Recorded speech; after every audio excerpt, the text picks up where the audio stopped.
Hey everybody, welcome to another episode of Purple Insider. Matthew Coller here inside TCO Performance Center, along with Alec Lewis of The Athletic and his podcast, The Alec Lewis Show, which you can find audio wherever you get your podcasts, also on YouTube as well. Make sure you check that out. And what I like to do when Alec comes on the show is torture him with predictions or things that I know that he really doesn't want to discuss as a very serious journalist that you are, Alec. So let's play a game. It's going to be called Are We Ready to Talk About? It's a fun game where we dive into things that we're not quite sure about where it's going yet, but we might be getting closer to being sure. So a great place to begin is, are we ready to talk about Sam Darnold and the future of the quarterback position? Because I get asked this a lot by other people, go on radio shows, things like that. They always want to ask. And what I say is I'm not ready to talk about it.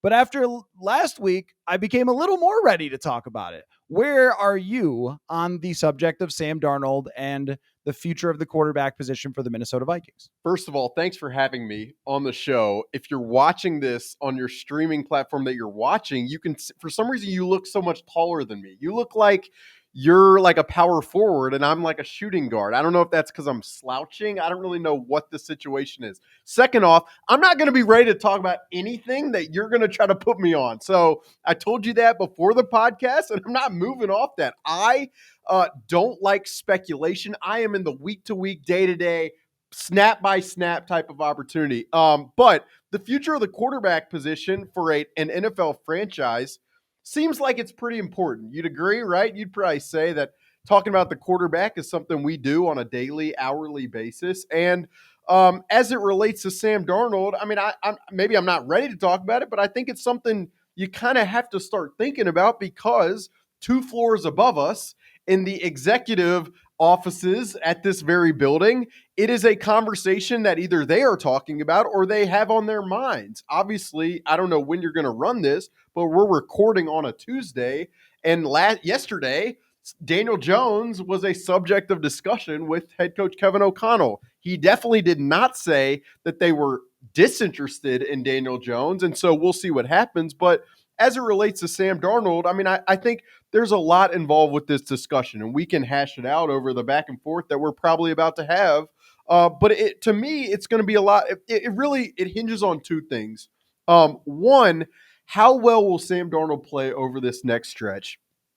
And how does how he plays affect the overall market for him? And then 2, for Sam Darnold specifically, like, this is a guy, and you know this, Coller, but like, this is a guy who the buildings that he began his NFL career in New York and in Carolina, he knows better than probably anybody. Daniel Jones probably high on the list. What it is like when you're in suboptimal environments and how important it is to be in optimal environments. So for him, regardless of what the cost is going to be for him and what another team might be willing to pay him, I think a priority for him is going to be being in a situation that puts him in an optimal spot. And so those are 2 aspects of it. Obviously, we could talk about J.J. McCarthy's health, and that plays a role. But I'm not really giving you an answer in terms of if you want me to say whether I think he's going to be back or not. I think it's going to depend on how he plays throughout the back half of the season, what that means for the price that another team might be willing to pay him, and then where the Vikings are in terms of realizing J.J. McCarthy's health and where they want to take kind of their vision for the position moving forward. First of all, I would be a problem for you on the basketball court. I would, because I am bigger than you, and I'll push you straight down, drop a little Dirk Nowitzki fadeaway on you. But you get swatted too. You got to remember, the question is, are you ready to talk about it? So I think what you just said was not really, but you think that they're talking about it? I mean, because I think that the Vikings front office has to have different paths and plans. They probably had this once upon a time with Kirk Cousins, where if he signs an extension after 2022, what is the plan going to be for the roster? And if he doesn't sign an extension, what's it going to be? And you have to play that out over a couple of years, because now that they've had the success that they had, they're not going to just be going year to year. The leadership here is getting extensions, and they're going to be making longer term 2 to 3 year type of window plans. So if you have to sign Sam Darnold, you've got an option of trying to sign him to a short term deal, keeping JJ McCarthy around, kind of Jordan loving JJ McCarthy, which is not the worst plan I've ever heard of. There's the franchise tag. So you could just say, let's see this for one more year. And then if we go deep in the playoffs again and you play like a top 10 quarterback again, then we'll pay you like that after that. I think that all the contracts they gave out this offseason were based on him not playing this well. I mean, the fact that they gave Jefferson and Darisaw and then signed all these defensive players, they were very likely thinking, well, he's going to play 5 games and then JJ McCarthy's going to take over and that'll be the rest of our life. But things change. And to get to 9-2 and to have top 10 PFF grade, top 10 quarterback rating, whatever way you want to evaluate it, and to play with the level of consistency that he's played. He's really had one game where he was horrible with the interceptions, and then he didn't play well against the Jets. The rest of the season, even in the losses, he's just been really, really good. And at some point, you go back to 2022 and expand that sample size and go, wait a minute, it's actually been a while since this guy hasn't been good. Like maybe this is closer to who he really is, the quarterback that he was expected to be when he was coming out. They've got to be wondering after his recent performances, is this the real player? And maybe we just fell kind of backwards into a pot of gold. Well, here's what I'd say. Part of this entire season and why probably the folks listening didn't have the grandest expectations was because the Vikings, rather than paying Kirk Cousins $40 million a year, they preferred to build around the young quarterback contract. And in doing so, while kind of providing insurance, they signed Sam Darnold to $10 million. So let's say you mentioned the franchise tag. So let's say that franchise tag is around $35 million or $33 million or $30 million. That's pretty close to what the cost would have been for Kirk Cousins. So for me, while I agree with you completely, if you go back to the end of Sam Darnold's time in Carolina, and I wrote about this prior to the season, Ben McAdoo and the job that he did with Sam at the end of that Panthers run was very similar in that it was a lot about feet and eyes, rhythm and timing, and putting him in situations with a solid running game, with fair pass protection, with skill players that obviously are not like the ones he had now, but serviceable skill players. And so it's why really, and I probably said this on the show when you had me in Cleveland, but like, I didn't think Sam Darnold playing well was like this big fluke thing. And I've thought really, like throughout this season, you've done radio hits, I've done radio hits, and people say all the time, is Sam Darnold just going to turn back into Sam? And I always say, well, is Sam Darnold going to turn, is Quincy Enunwa just going to come and be the best receiver that he has? Is his offensive line going to be going to become terrible all of a sudden? Is Adam Gase going to somehow become the Vikings head coach all of a sudden? Because if that happens, then yes, he might be the guy that originally he was in the NFL. Otherwise, I think, like you mentioned, the PFF grades, like he is I think third in big time throw rate among all starters behind like Josh Allen and some other sorcerer of a quarterback. And then while his turnover worthy play rate is pretty high, that's the one aspect of his game that the people listening to this know is a concern.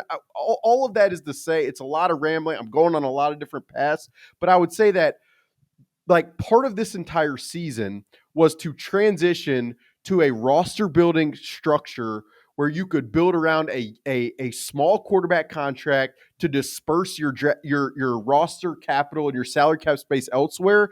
And I don't think, though I've been very impressed by Sam, and I think internally they've been very impressed by what he's done, I don't think they are going to shift off that path of where they were going to take things from a roster building strategy perspective. Would you agree with that? I do agree with that. There is a bar where your hand is forced, and that bar is probably NFC Championship. Exactly. And over these last 6 games, if he puts his name in the MVP race, which he's not that far away from the other top quarterbacks in the league in terms of statistically, but if he gets on a heater and plays like he has the last 2 weeks for the rest of the season, if they beat the Packers, if they run the Falcons out of here and he throws for 350 yards and all these things, they might just get to the end and go, the sample is so big of him playing really, really, really excellent football, top 10 football, that I think there is a roster building theory where if you have a top 10 quarterback, you have to keep him. And it is not random that this guy can throw the ball like this. This is why he was drafted. This is a huge factor in it, is the raw physical talent. The thing about Brock Purdy that everyone was so caught up on last year is he doesn't have raw physical talent like this. So you're always asking, is it going to run out if there isn't the things around him? But with Sam Darnold, the things around him are going to be here for one. Everyone's under contract going forward, including the head coach. And those throws that he makes, the rockets into traffic, the deep balls that have been fantastic, this is something we saw during training camp. It isn't, hey, let's throw a balloon up into the sky and see if it falls in somebody's hands. No, the deep accuracy and the tight window throwing and things like that, that's repeatable for someone with his skill. That makes it a harder decision. But if it's anything short of that bar, they also could think, well, we just did this with someone who was flawed and someone who did not have a great history. Why can't we develop a JJ McCarthy who was getting closer to being neck and neck in training camp? He was not, even with Sam Darnold, but if he had gone to those joint practices in Cleveland, maybe he would have had a chance to get first team reps and make the decision actually much more difficult for who was going to start. He had that good of an offseason. Yeah, I would agree. And I would just put an exclamation point behind what you said about like the arm talent. I mean, that is the thing that you can't just like find that on the street. You know, everyone says like, well, why don't they just continue to bring in bridge guys and do that? Well, it's like, again, the guy was drafted where he was because he has an exceptional amount of arm talent and, as we've seen, an ability to play a little bit out of structure. Now, when he does that, again, you start to wade into the spectrum of like, no, don't. Why would you throw like that? That is part of his game. But I think, and this is a credit to the coaching staff, and it's a credit to Sam's development of like, he's definitely, especially in recent weeks, you can tell that he's really been intentional about mitigating that stuff as much as possible. So, but I'm in agreement with you. Like, if you make the NFC Championship, if you perform incredibly well down this stretch, then I mean, there's no question it becomes a harder conversation. And that's why, I mean, I say, you said like, I'm not really ready to talk about it. I think it's worth talking about. And it's pretty fascinating. You have a team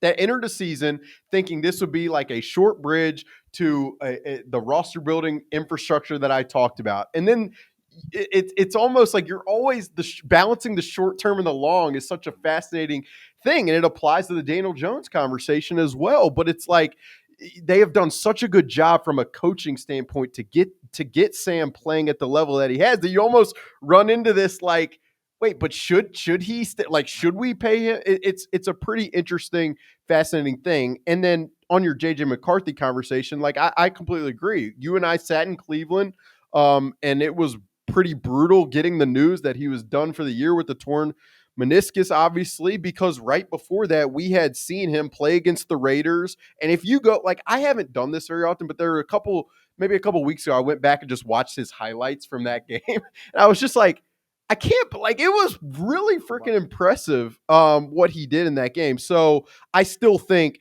there is a very high level of commitment from the people inside this building that they want him to be the guy. He is the quarterback of the future. I think the only thing standing in the way of that is obviously health, first and foremost, and then Sam finding the heater throughout the back half of the season that leads us to having to travel a lot come the late winter, more than maybe we thought we would originally. Yeah, I'm regretting spending my travel budget on Jacksonville because I'm going to have to spend a lot more on the playoffs, I think. Well, that's the worst city in the world, so that was your problem anyway. I just can't disagree with that at all. There was nothing there. But anyway, I think the way that I would view it, are we ready to talk about, is we're standing at the screen door of being ready to talk about. You're not outside, but you're almost outside, and you can smell outside, and you can see outside. You can smell and see a Sam Darnold is this team's quarterback next year in the future, but you're not walking through that door quite entirely yet. It would have been locked like a bank vault door at the beginning of the season, but now it's a screen door. Now it's this is possible, but it really does depend. You've got 4 home games. You've got teams that are beatable, but they're also pretty good, and they've got good quarterbacks too. And they also have this option in their back pocket of franchise tagging Darnold, which would be maybe the best option if he ends up taking them to a certain point. But if they stumble and they end up with 11 wins and a first round out, then it's a fairly easy choice to go to McCarthy. I also don't think it's the worst thing in the world ever to have the Packers view of something and go, it's not that bad. If as long as the guy could stay patient like Jordan Love did, it's not that bad to have that guy get a couple years of development. I mean, it sounds like some sort of tragic situation. Like, what if JJ McCarthy has to sit and becomes 23 when he starts? Right? That's exactly what I was going to say. It's like he's still so young. I don't know if he's still 21 or he just turned 22 or he might turn 20, but he's just still so young. And the other aspect that I kind of touched on is like, I think Sam Darnold's understanding of what type of infrastructure are important for him. Like, you wonder, what if he's like, you know what? I would re-sign here for 25. Now, again, I don't know if that would be the case, if he would do that, but I genuinely think of guys that I've been around who would be willing to be in the correct situation over just signing for the money. He would be that guy. I really believe that. Like, I think talking to people, you will see what level it rises to. And then again, if the franchise tag is what it is, you're right in terms of we're at the screen door, not fully ready to talk about it. And I will also say, like, I try not to, every week in this league makes you think the best or the worst. Right now, Sam Darnold, we're talking about him very highly. But again, like, you look at the turnover-worthy play rate from this past game, there were multiple throws that could have been intercepted. And how would we have been talking about it if he throws 2 picks and they lose the game? Then what would the conversation be? You're always teetering on that back and forth. So again, that's why I think we're not ready to talk about it, because we want to see down the stretch against some good teams what it continues to look like or doesn't. Okay, how about this one? Are you ready to talk about the Minnesota Vikings as a legitimate Super Bowl contender? Not favorite necessarily, because we know which team is the biggest favorite in the National Football Conference, but do you think that the Vikings belong in the discussion? They have, I believe, the 4th highest point differential in the NFL this year, which has always, to me, been a very good metric of your overall strength. How much do you outscore the other teams by? And even though it should have been 11 in this last game and not 3 in overtime, they still are up there with the best teams in the league outside of Detroit in terms of point differential. But are you taking this entire team seriously enough after 4 wins against 4 bad teams to call them a Super Bowl contender? You ready to talk about that? Not fully. Now, I will say this. The coaching, to me, makes me feel ready to talk. Like, the coaching level makes me feel that way. But the reality is, and I've said this many times, they absorbed $68 million in dead cap space, and they have struggled in the draft the way they have even before adofo-mensah got here. And so from a talent level perspective, to me, I just still wonder if the gap is too far to climb against a Lions team that has hit on the draft like they are savants, like the Eagles, which, I mean, they just have worlds of talent. You watch that team, you watch Jalen Carter, like Milton Williams, the guy's unbelievable. Their offensive line is great. Quinyon Mitchell and Cooper DeJean at corner. For me, this roster, like, I feel like they have done, as the coaching has done, and the players really themselves have done as good of a job squeezing as much out of the orange as they can, and maybe that leads to the second round of the playoffs. Maybe that leads to the NFC title game. But for me, the 3 things that really prevent me from going all the way there are the turnovers offensively. They still rank really high in the NFL in the amount of turnovers. They're giving up a lot of explosive plays defensively, and I feel like when the pass rush does not get home, there is space in coverage. And then just some of the injury stuff. Cam Robinson at left tackle, if he's not healthy, David Quessenberry can do an admirable job. He's done it for a while, but but can you be as explosive as you need to be offensively to put yourself in that conversation? I don't want to fully say that I'm totally not ready to go there, because I do have so much faith in the coaching to, especially against some of these other coaches around the league. I really think it is a clear edge, but I just from a talent perspective, it's hard for me to get all the way there, and I feel bad saying it because you know me, like I want to be, I want to be there. It's just like I just know the talent on some of these other teams, and I mean, like I watched the Ravens last night and their offensive explosiveness. I'm like, it's at a level that is historic, really, in the last 10 years. So I would be curious what you would say to that. Well, I guess I would look at it like this. What qualifies a Super Bowl contender? And historically, I've looked back through the numbers that are the bar to reach to where if you get into the playoffs with these numbers, you have a chance to compete for a Super Bowl. The two big numbers are 12 wins and a plus 100 point differential.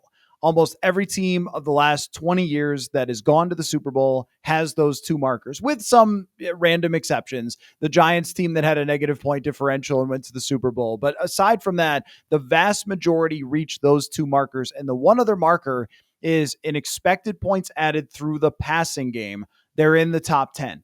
The Vikings are on track to reach all of those markers. They could easily win 12 games if they get three more. They are plus 76, 74. So they're within shouting distance of a plus 100 point differential. And right now they are seventh in expected points added through the pass, which is the thing that's going to guide you through the playoffs. They are also a very good pass defense. And on the defensive side, there's some markers there too. You have to hold opposing quarterbacks under a 90 quarterback rating. Usually if it's over that, that's probably not a good enough defense to hold down in the playoffs. They are currently at all these markers.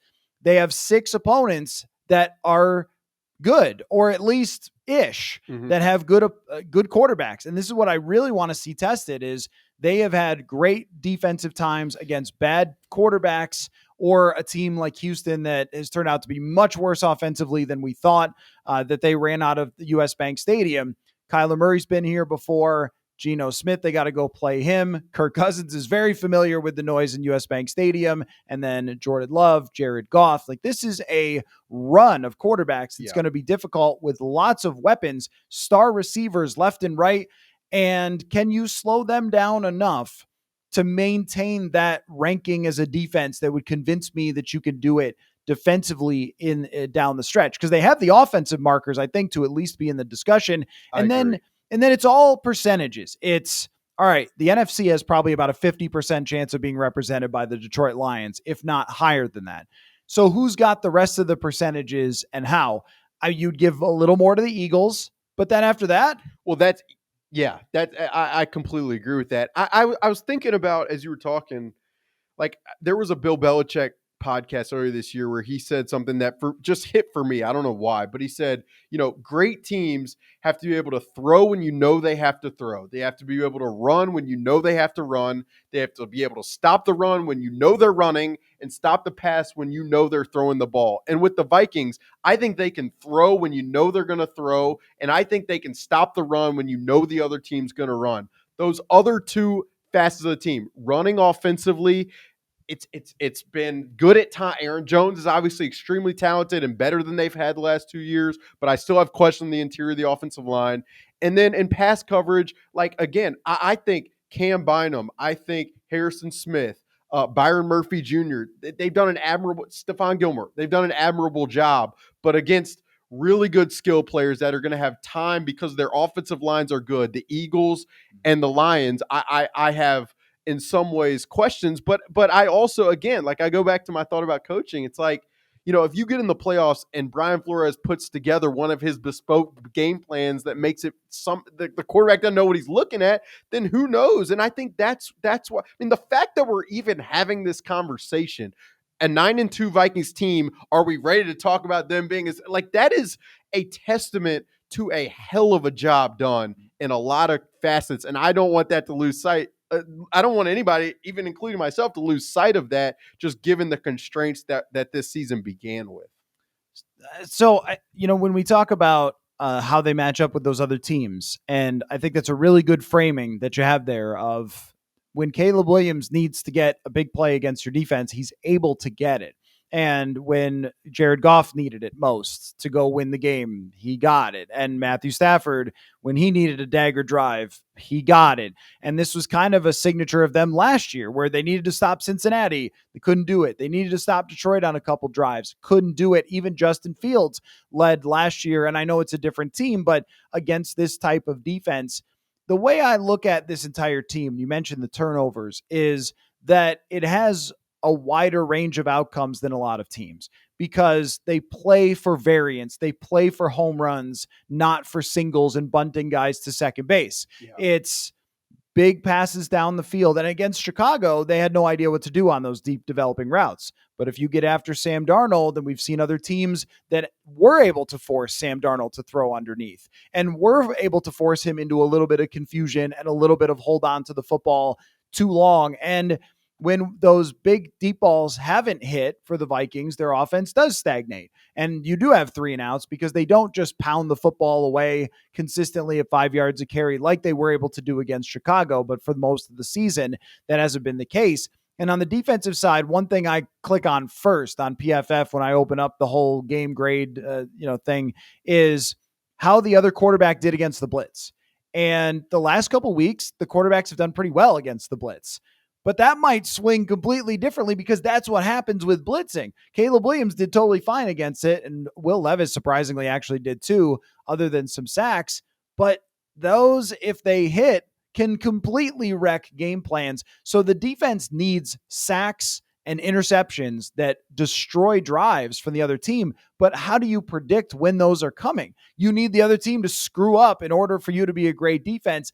That sounds less predictive into the playoffs than a defense that just gives up 3.5 yards per play or something like that. I'll also say we're on week 13 and we have whatever, 5 regular season games to go, 6. And I think specifically defensively, health is incredibly important. So part of it is I would imagine over a 5-game stretch, you hope that no critical defensive player gets injured. But if that were the case, I think it becomes very hard for this defense to maintain its level. Like, I think, it was interesting. Blake Cashman was out and the Vikings obviously lost both games. Now we'll see with Ivan Pace Jr. He obviously hurt his hamstring in the Chicago game, but I think if he's out, then Blake Cashman has to do a lot of the blitzing and Kamu Grugier-Hill is in coverage. And I would say Blake is not as good of a blitzer as Ivan Pace. I don't think Kamu is as good of a coverage player in the middle of the field as Blake Cashman. And so, I think for this defense to give it as good of a run as possible to win that variance that you talked about, they need to be healthy. And it's hard for me. I mean, I just know how violent this sport is to really see that. But I think that's exactly right. This team really, it is, can we just take the top off explosively offensively and defensively? Can we create turnovers, sacks, splash plays like Brian Flores always talked, and that mitigates giving up some explosive passes. Like if you can create the negatives, then you can live with some of that stuff. So it is a very hard team to predict in that regard. You're exactly right. One thing that is developed that I didn't know it would was Jonathan Grenard is a consistent force for the defense, which does help to some extent, but it feels fragile. It all feels fragile. When Cam Robinson's down in the field, you're like, okay, let's see who's over there. And if he's out for any significant amount of time, they might have to go to a rookie over there at left tackle. In maybe Walter Rouse. It depends on how many weeks probably, but you can't ask Questenberry to play 6-7 games into the playoffs and so forth. So we'll see there. And then when Robinson is playing, how's the toe? Is he able to run block? Is he able to get it, put his foot in the ground, if you will, and be the same version that he was when he first got here? And then, it all feels very like if one thing falls, then they all fall apart, like the Jenga game kind of thing. And on the defense, it is 100% that, because if Stephon Gilmore were to go out, or Byron Murphy Jr. has had a great year, if he were to go out, then you're asking Fabian Morrow to come in, or Dwight McGlothern after him, and that's an undrafted rookie. And they move on from a Caleb Evans. So they don't have a whole lot of depth there, or even at safety if something were to happen. Then you're moving Metellus back, and then there's no one to play the Metellus role. I guess Theo And he's Jackson. better in the box too. I mean, Right. that's so. But what I would say to you is like, it's interesting. I can imagine somebody listening to this is like, man, why is it so? Does it feel like a Jenga where if you pull? Well, I mean, the reality again, when you absorb that much dead cap, when you make the transition that they've made, when you haven't draft, I mean, the 2022 draft. We're talking on Tuesday. They waived Nick Muse on Monday. So really the only player with the meaningful role from that entire draft was 6th-round pick Jalen Naylor. When that's the case, and then your next draft, you have Jordan Addison, but I'm forgetting other guys that are making impacts from that draft besides undrafted Ivan Pace Jr., then you're left with a roster that is thin on the margins. And that's where it becomes tough for me to get over that hump that I want to get over, because it is more it's been an awesome year in general, but I think you almost want the job that the coaching staff has done, really the job the front office with some of their signings, the job the players have done. You mentioned Grenard. I mean, this guy every single week, the intensity that he's playing with, both stopping the run as a pass rusher. He's dropped into coverage 43 times, which is like, I think, more than any other like serious edge rusher who can rush the passer like he can. For the job, like, you want that guy to get paid off in terms of the effort that he's put in. So yeah, it's I want to get there. It's just I don't know if I'm fully ready. Well, every team is going to have questions like this, and health is always going to be a factor. Though the thing that would hold you up is, let's say you're in Philadelphia and you're saying, oh, well, if we lose this guy on defense, then it's a little more dicey. Their quarterback has been to a Super Bowl. Their offensive line is unbelievable. And those two things are probably consistent. The Vikings don't have a quarterback that has a track record that you would say, hey, they could survive anything. It's not like Allen. It's not like Mahomes. It is much more of, well, if you don't have the defense play like this, Ken Darnold, he's been fantastic, but can he be that good? Can he elevate it? I kind of thought last week was an elevation game because the Titans too, in my opinion. Right, he played well enough to go back and forth with those defenses, which actually might be better than some of the defenses they're about to face in Arizona and Atlanta for sure. But the point just being that there isn't a sample size of this, of are you winning shootouts with Darnold? And you might have to as we go down the stretch, and there's more to prove there. So I'm not there yet, but I could be. Like, he could convince me that he can just run this team the way that Kirk Cousins had to do in 2022 and just outscore people. How about this one for one last one? Because we got to go to coordinators here. Are we ready to talk about very long-term contract extensions for Kwesi Adofo-Mensah and Kevin O'Connell? Not, are we ready to talk about extensions? They'll get extensions. What, are you going to fire them like after this year? No. But are we ready to talk about 4-year contract extensions, 5-year contract extensions for these two gentlemen who have led this organization? Did you see my stat on Twitter and Blue Sky, by the way? Why not? What was your stat? When the Vikings have their starting quarterback since Kevin O'Connell took over, they are 26-10 when they have their starting quarterback. It's pretty good. Pretty. They're also 25-2 when they break even or win the turnover margin. And I believe league average for that stat's like 65%. So well above it. The only team better than them is the Kansas City Chiefs. I don't know if you've heard of them. They're pretty good. They got a pretty good quarterback, well coached. Am I ready to talk about that? Yeah, 100%. I am. What I would say is, I mean, the fact that the Wilfs did not extend either one of them before the season, ultimately with how this has gone, has been a great gift to those two because they have immense leverage. And like, I mean, I think to me, it's almost at this point, what are they going to do? I mean, specifically with Kevin O'Connell, what are they going to do? Let him walk out the building? Can you imagine the reaction, not only from you guys listening, the fans, probably not only from us, but the players? I mean, they would ride for this guy to no end. You every conversation you have individually, I've had conversations with players who are like, why isn't that happened yet? And so what I would say would be, I mean, the way the season has gone, the job that they've done given the constraints, and I will say some of those constraints, the draft is a part of that. But I think the job that they've done, they are deserving of that. I think, like, Kwesi Adofo-Mensah is such an interesting character and probably deserves its own discussion itself. I'm one, and you and I have talked about this off the mic, but I think the draft is so interesting to me because, like, all the data would prove that your results in the draft over a 3-year period don't have any stickiness to your results over the next 3-year period. And so I would add, like, I often think the draft, I often wonder how much of the draft is just uncertain, is unpredictable, is kind of you're throwing darts versus you have some brain ability to identify an 18-year-old or whatever 20-year-old who's going to be great at 26. It's a very hard challenge. The reality is it doesn't matter how unpredictable it is or uncertain.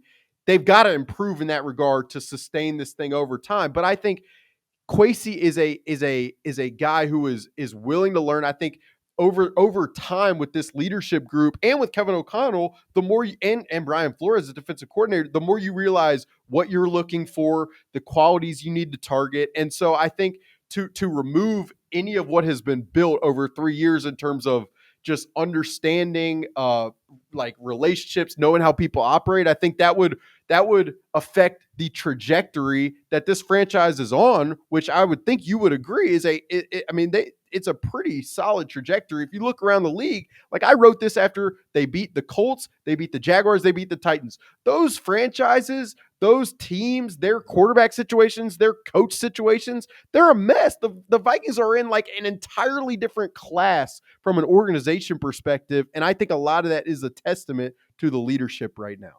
So there's a micro and macro type of view of leadership of a team. The micro is let's dive into every single move that they've made with a microscope and say, it looks like they should have taken Kyle Hamilton down there. Well, that may be true. I would look at the macro as being more important if you're talking about long-term leadership, which is the functionality. How does it function? How does the coach and his staff, including Brian Flores, interact with the general manager? Are they on the same page? Are they pulling in the same direction? Can the general manager execute what the coaching staff needs? And there is no better example of that than the defense this year. Yeah. That the front office, and Kwesi Adofo-Mensah is just one person with a lot of people, scouts. Rob Brzezinski is such a huge part of this front office.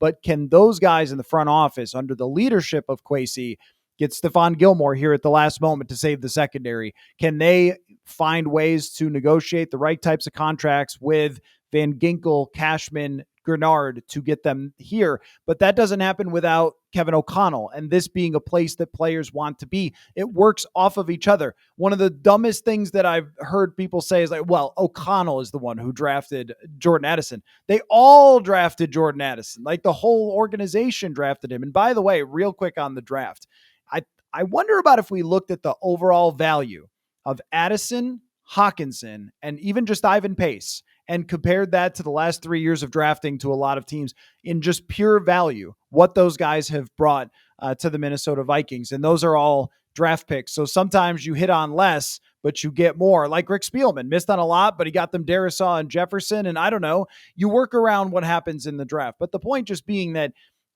they've only drafted like 14 players or something. I'm not ready to say that they don't know what they're doing in terms of drafting because they've only drafted this many players into the future. It's more about how does this thing operate? And when things happen and things change, how do they respond to that? Even, there's a lot made of the Dallas Turner and how much they gave up, which of course, not declaring that one yet at all. But I think part of that was having a backup plan, trading for that second first-round pick in case they needed it to go get J.J. McCarthy. So they have operated in such a competent way. And when you look around the league and you go, there's owners that are forcing GMs and coaches to do these crazy things and everything else, from the ownership to the GM to the coach. This is where you want to be. What it makes it harder for is discussion because my top 3 free agents were Cashman, Van Ginkel, and Grenard. I never thought they'd get them, like all of them, right? Like what did we all want them to do in the draft? Draft a top quarterback that Kevin O'Connell liked.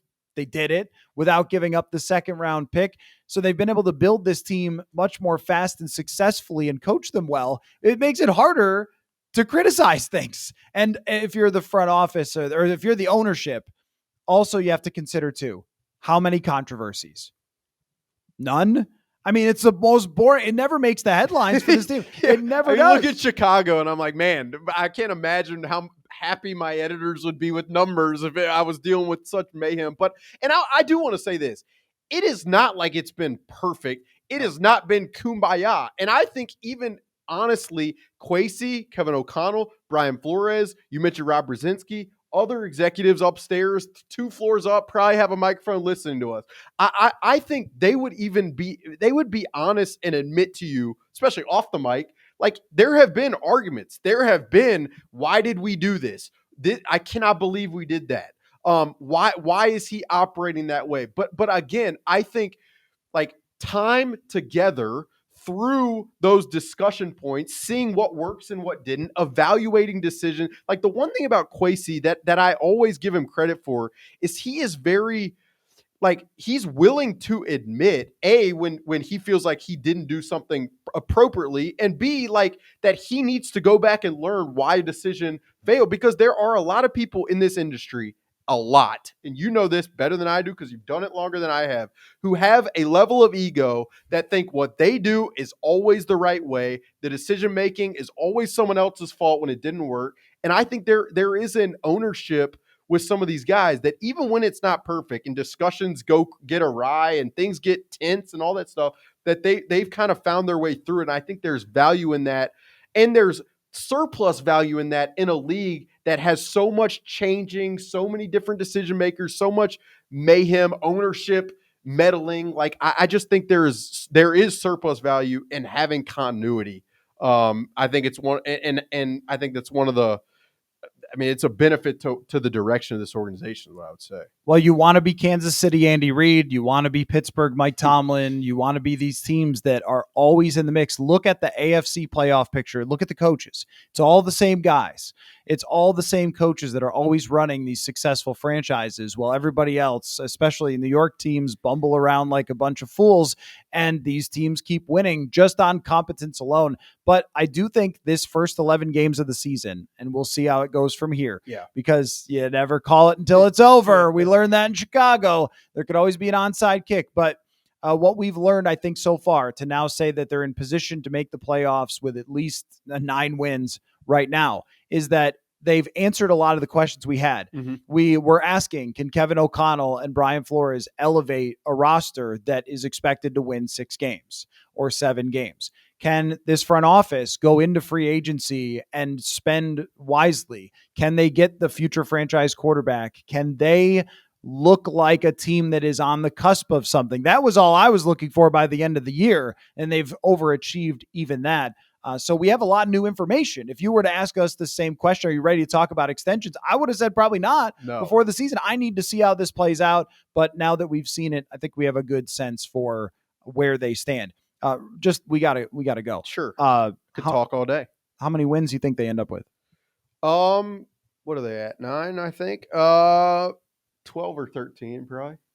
I mean, look, I think Kyler Murray is very good, and I think the Falcons are going to be no joke, even though Kirk Cousins is one of the highest turnover-worthy play rates this year as a quarterback. Pretty interesting because usually mitigates those. I think they can run the football, so that game's going to be interesting. And then I think the Packers and Lions are so well coached that it down the stretch. I mean, I think the Seahawks, they just shut down the Cardinals' run game. That was one of their weak points. So I'll say at least 3 more wins to me make sense. And again, like, yeah, I mean, you just rattled off everything, but they also extended Justin Jefferson. They kept him here. They extended Christian Darrisaw. They got that done. They need to draft better. Like, I want that for this to be sustainable moving forward, even with the rookie quarterback contract. They have to do that. I don't have the answers on how they make that happen. I think it's funny. I obviously like, are the scouts like they just have to pick the right players. However, whatever process they need to implement to do that on a more consistent basis, they need to do.